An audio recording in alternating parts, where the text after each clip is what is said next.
It takes 5 grown adult men to jerk off one small plastic puppet. Watch it. Action. Very excellent. Yeah. That was great.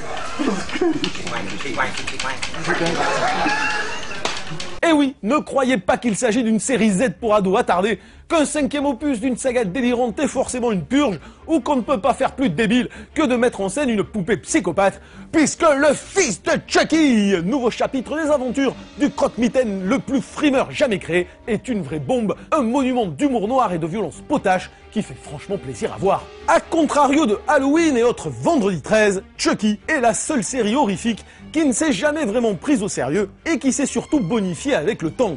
Comme si le concept à la fois grotesque et ultra fun d'une poupée serial killer ne pouvait souffrir d'une même formule réitérée jusqu'à l'ennui, la saga a très rapidement évolué sous l'impulsion de Don Mancini, scénariste depuis le premier épisode. Frustré par l'écriture du 3e opus, monté à la va-vite par le studio, le bonhomme se lâche dès le 4e épisode et livre avec la fiancée de Chucky un hommage délirant au cinéma fantastique en même temps qu'une comédie gorgée d'humour noir. Réalisé avec brio par Ronnie Yu, le film aura suscité un tel engouement chez les fans que Mancini décide non seulement de lui donner une suite dans la même veine, mais aussi d'en faire sa première réalisation.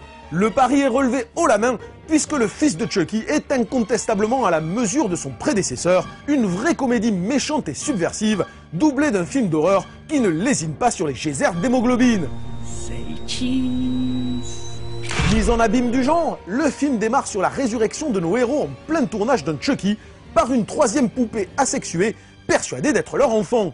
Commence alors la version hardcore de scènes de la vie conjugale, Chucky et sa donzelle essayant chacun à leur manière d'éduquer leur gosse, tout en cherchant à investir les corps du rappeur Redman et de Jennifer Tilly qui s'auto-parodie avec bonheur. Au programme de ce grand film qui fait tâche de la violence barbare, des dialogues qui font bouche, I can't think of a thing to say. Fuck it. et du sexe digne de passer sur frisson après minuit.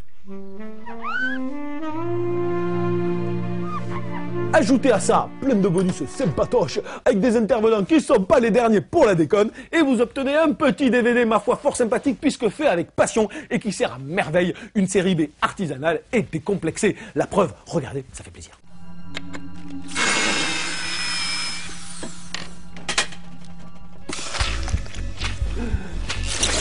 It's up.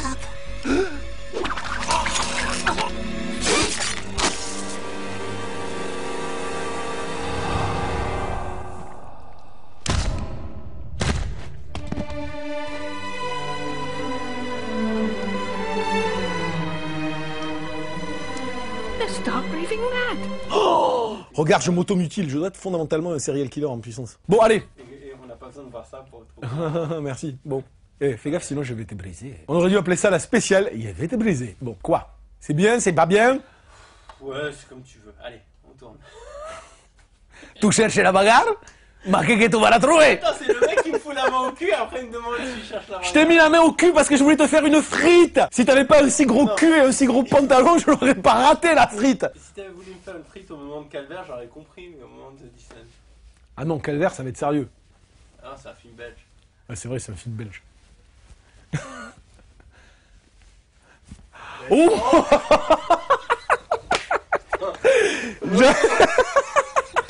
5 minutes après, tu sais. Belge, frites, d'accord, ok.